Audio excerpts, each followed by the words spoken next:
Bonjour et bienvenue à tous. Le tour de 7 jours d'actualité sur la planète. On va d'abord s'arrêter sur cet accord présenté comme historique entre Israël, Bahreïn et les Émirats arabes unis, signature à la Maison-Blanche sous l'égide de Donald Trump qui s'érige en faiseur de paix. Les Palestiniens passés à la trappe ne sont pas du même avis. Rentrée universitaire un peu particulière, difficile pour les étudiants étrangers de se rendre sur les campus, notamment en Suisse. Ils sont cette année 2 fois moins nombreux, des études reportées ou tout simplement annulées. On en parlera avec notre invité, monsieur Bruno Labou, vice-président de la conférence des présidents d'université. En Inde, chaque année, des milliers de femmes travaillant dans les plantations de canne à sucre sont victimes d'hystérectomie abusive, une pratique qui s'est généralisée depuis de nombreuses années. Rencontre avec la photojournaliste au festival Visa pour l'image. Donald Trump annonce l'avènement d'un nouveau Moyen-Orient, celui qui consiste en l'occurrence à faire barrage à l'Iran. C'est donc dans cette perspective que le président américain est parvenu à faire signer un accord de paix qui normalise les relations entre Israël, le Royaume du Bahreïn et les Émirats arabes unis. Les dessous de ces accords présentés comme historiques sont décryptés par Pascal Bustamente. 31 août dernier, un premier vol commercial direct relie l'aéroport Ben Gurion de Tel Aviv à celui d'Abu Dhabi aux Émirats arabes unis. C'est la première expression de la normalisation des relations entre les Émirats et Israël. Bahreïn se joint également au processus. C'est important, mais est-ce historique ? C'est surtout sur le plan symbolique que c'est historique, parce que ça marque en fait la fin d'un consensus au sein de la Ligue arabe, selon laquelle une normalisation avec Israël ne peut advenir que s'il y a respect du droit international par Israël, respect des droits des Palestiniens et en particulier création d'un État palestinien en application de la résolution 242. Dans la région, un acteur d'importance est farouchement opposé aux États-Unis et Israël, l'Iran. Récemment, il manœuvrait dans le Golfe pour montrer sa puissance. Les Émirats et Bahreïn contribuent par cette normalisation de leur rapport avec Israël à l'isoler. Ces mouvements diplomatiques ont été perçus et commentés avec colère du côté palestinien. Ce rapprochement est compris comme une trahison. Le président Abbas parle de poignard dans le dos de la cause palestinienne. Si on connaît l'histoire du conflit israélo-arabe et israélo-palestinien, on sait que depuis même le début de la mise en œuvre du sionisme en Palestine, les États arabes ou les dirigeants arabes ont toujours joué leur carte personnelle, leur intérêt stratégique avant tout. Depuis toujours, les États-Unis s'intéressent au Moyen-Orient, comme ici, lors de la signature des accords d'Oslo, où Bill Clinton assiste avec fierté à la poignée de main historique entre Yasser Arafat et Yitzhak Rabin. Une poignée de main sans lendemain pour la paix. Un accord donc pas si historique que cela. L'autorité palestinienne mise de côté, vous l'avez entendu, parle d'une trahison, d'un coup de poignard dans le dos, d'autant plus que Mahmoud Abbas n'est pas parvenu à convaincre les pays de la Ligue arabe de condamner cet accord entre Israël et les royaumes du Golfe. Sophie Goldstein. Ils n'ont pas attendu la signature à Washington pour dire tout le mal qu'ils pensent de l'accord historique entre Israël et les Émirats arabes unis d'une part et avec Bahreïn de l'autre. À Gaza, ils étaient quelques dizaines mobilisés à l'appel du Hamas. L'organisation palestinienne ne reconnaît pas l'État hébreu. La normalisation, c'est la trahison de la cause palestinienne et du peuple arabe. Nous la rejetons comme le soi-disant accord du siècle et l'annexion des territoires palestiniens. Même son de cloche à Hébron, en Cisjordanie occupée. Cette normalisation s'est faite sur le dos des droits et des sacrifices du peuple palestinien. Et de dénoncer le parrain américain de ces accords. Mais il y a plus, le silence de la Ligue arabe, le Premier ministre palestinien le déplore. C'est un jour noir dans l'histoire de la nation arabe et une défaite de la Ligue arabe qui n'est plus unie, mais divisée.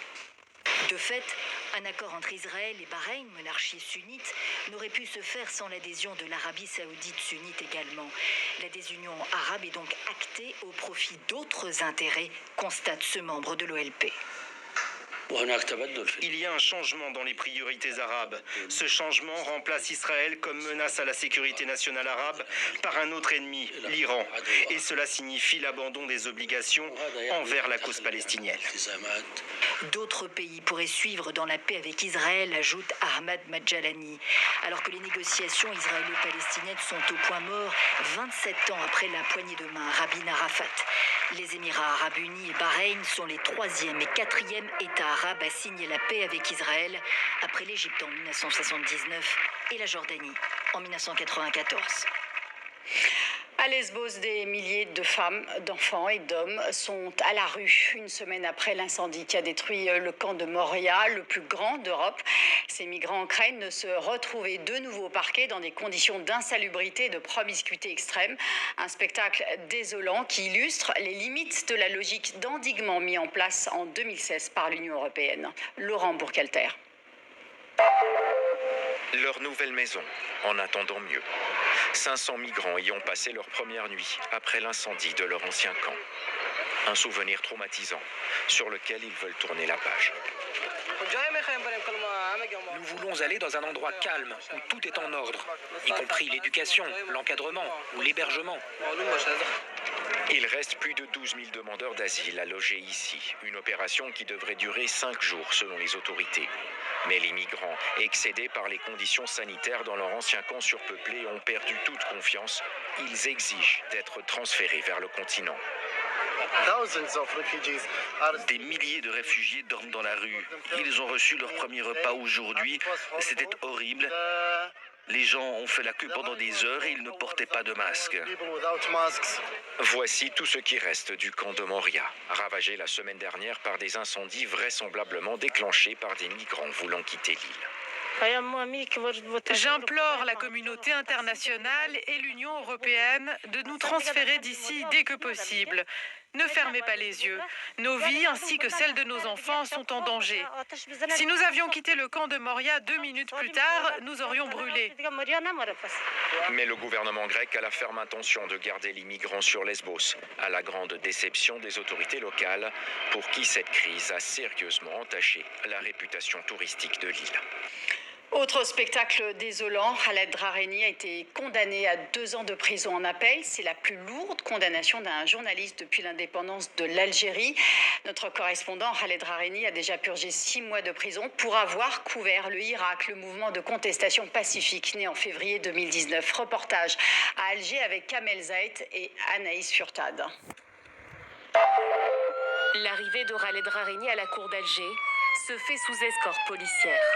Le journaliste algérien a été condamné en première instance à 3 ans d'emprisonnement. Il doit être fixé sur son sort. Quelques minutes plus tard, le verdict tombe. Khaled Drareni doit rester en prison.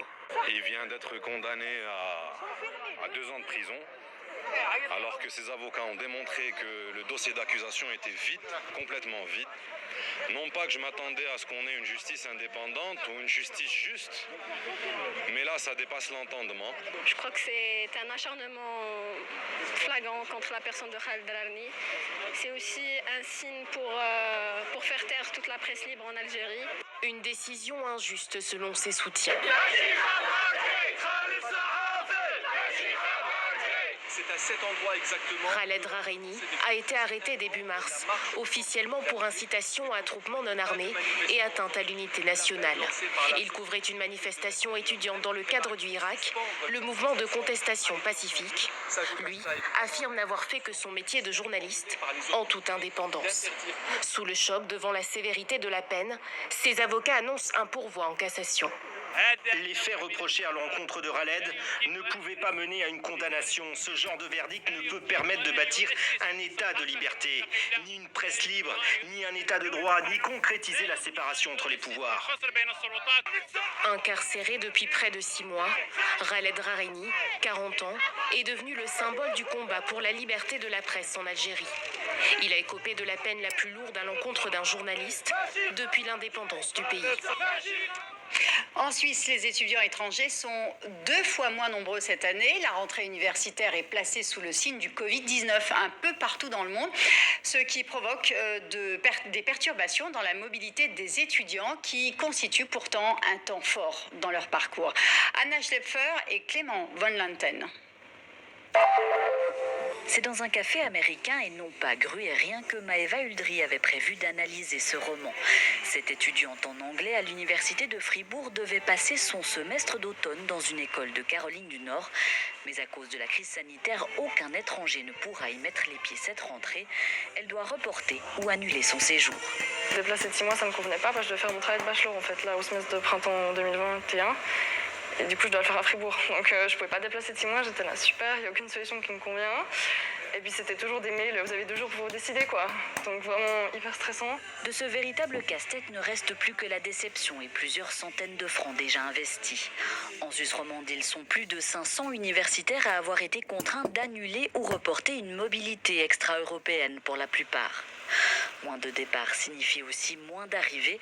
À l'université de Lausanne, on attend 2 fois moins d'étudiants étrangers que d'habitude. C'est dommageable pour l'aspect international de notre université. C'est vrai que c'est des étudiants qui nous apportent énormément en termes d'ouverture d'esprit, en termes de questionnement sur notre façon de réfléchir aux choses. Et c'est vrai que de ne pas avoir ces étudiants-là, c'est à mon avis une perte importante pour nos étudiants. Mais les universitaires les plus impactés par cette mobilité réfrénée sont les chercheurs, à l'image de cette primatologue dont l'étude qui se déroule en Afrique du Sud est retardée d'au moins 6 mois. On n'a pas du tout pu prendre les données qu'une de mes doctorantes a besoin pour sa thèse. Donc là, ça va tout décaler d'une année. Et je pense qu'il y a un côté positif, c'est qu'on peut... du coup, j'ai pu finalement employer des assistants locaux. Avant, je tournais surtout avec des volontaires internationaux. Un contexte particulier qui pourrait favoriser la mobilité nationale. À l'université de Lausanne, par exemple, on observe une augmentation des inscriptions provenant de Suisse allemande. Olivier Labou, bonjour. Vous êtes vice-président de la conférence des présidents d'université. Merci de votre présence sur le plateau de 7 jours sur la planète. Alors, il y a aujourd'hui la conférence plénière des présidents d'université. Qu'allez-vous décider? Quels sont les axes qui vont être discutés aujourd'hui? Alors aujourd'hui, c'est la rentrée. Notamment avec les conditions sanitaires, il y a 2 priorités, la santé publique et le service public. Et donc aujourd'hui, on essaie de voir comment gérer les étudiants qui sont Covid+, les clusters que l'on voit disséminés à droite à gauche. Aujourd'hui, il y a 23 sites en France, à travers l'Hexagone, où ces questions se posent, peut-être plus demain, en espérant une situation améliorée. Alors la rentrée, elle est rude, mais cette question sanitaire, elle prend vraiment tout votre temps aujourd'hui, parce qu'on voit qu'il y a aussi la mobilité des étudiants étrangers, etc. Donc les problèmes sont nombreux, mais aujourd'hui, c'est vraiment la crise sanitaire qu'il faut gérer. Exactement. On a anticipé les différentes situations depuis le printemps. Comment accueillir les étudiants nationaux, comment accueillir les étudiants internationaux, comment se font les cours en présentiel et à distance, ou totalement à distance en fonction de la situation sanitaire. Donc on travaille avec le ministère, on travaille en partageant nos expériences pour que chacun puisse trouver la meilleure solution. Ça n'est pas une situation idéale, c'est pas le chaos non plus, il faut trouver vraiment un juste milieu. Alors on l'a vu dans le reportage sur la Suisse, il y a une division par 2 des étudiants étrangers. Quelle est cette proportion en France? On a une idée? Alors aujourd'hui, on estime qu'il y a 40% d'étudiants étrangers en moins qui devraient arriver sur le sol national pour nos établissements, ce qui est considérable. Pour donner une idée, dans les 3 niveaux de diplôme, en licence, il y a à peu près 10% d'étudiants étrangers, 20% au niveau master et 40% au niveau du doctorat. 40%, c'est énorme, c'est quasiment la moitié des doctorants en France sur le plan national. Exactement, c'est-à-dire que selon les disciplines, ça peut aller au-delà ou en deçà. C'est une richesse inouïe. Mais donc vous partagez le constat du monsieur qu'on a entendu dans le reportage, l'arrivée des étudiants étrangers, c'est une richesse. Effectivement, le directeur des relations internationales de l'Université de Lausanne est tout à fait conforme à ce qu'on ressent aujourd'hui. Il faut savoir qu'il y a des pays, notamment francophones, je pense au Sénégal, qui n'ont pas pu faire la fin de leur cursus pour les bacheliers et qui passent le bac en septembre. Ça décale complètement la rentrée qui devrait se faire pour eux en novembre. C'est un exemple, mais on le retrouve un peu partout. Alors pour certains pays anglo-saxons, je pense notamment à l'Australie qui accueille chaque année 500 000 étudiants.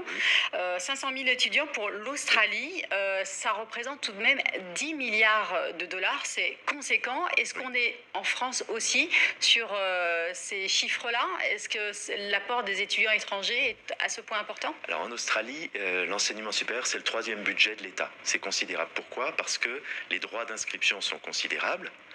et sont beaucoup plus élevés qu'en France, où l'inscription à l'université repose sur la solidarité nationale et non pas sur l'abondement des familles ou des étudiants.